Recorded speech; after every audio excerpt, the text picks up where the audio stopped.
Πάμε ρε. Έλα, αυτό θα το κάνω βίντεο, έλα, πάμε.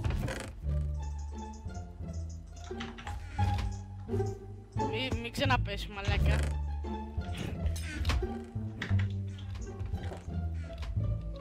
Δυσού, έλα εδώ. Εδώ ρε μαλάκα. Ρε μαλάκα.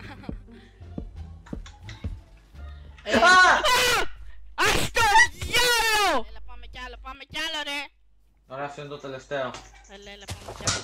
Δεν με νοιάζει, άρχισε το Criminal Minds. Αν θες κάτι... Στα αρχίδια μου για το background, έλα πάμε ρε, πάμε ντου ρε.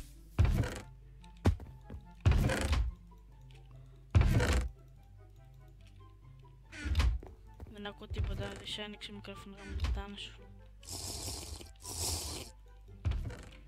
Έλα, πάμε, είναι το τελευταίο, πάμε να τους καθαρίσουμε. Πάμε ντου. Πάρ' τα πράγματα ρε μαλάκα! Μαλάκα ρε.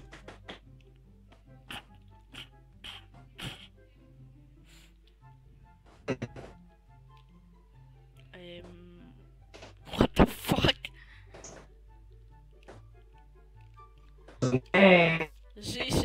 Ζήσε. Έλα ίντερνετ. Ζήσε. Ναι. Κοιμήσου ρε. Κοιμήσου, Δάμιανε. Κοιμήσου. Τι στο πουτ. Καλά, τέλος πάντων. Στα αρχίδια μου το κλείνω. Πάμε κι άλλο, έλα. Ρε, αυτή τη φορά το έχουμε. Το αισθάνομαι, το έχω κάπα. Το αισθάνομαι. Γιατρέ, γαμάτε. Έχεις ευδιά, όχι, λάθος. Το έκανα ρε. Κάπα. Μαλάκα, άκουσες τι είπα.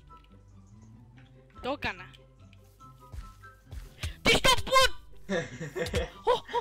Ζω ακόμα.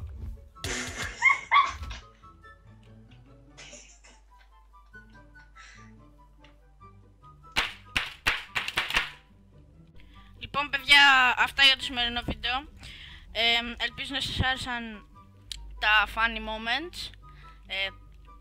Η φωνή μου μαλάκα φώναζα. Ναι, τέλος πάντων, κάντε ένα like αν σας άρεσε, ένα subscribe για να ενημερώνεστε για τα βίντεο και για να συνεχίσω αυτή τη δουλειά. Θα υπάρξουν και άλλα funny moments, μην νομίζετε ήταν μόνο 3 βίντεο αυτά. Και θα τα πούμε την επόμενη φορά. Γεια σας.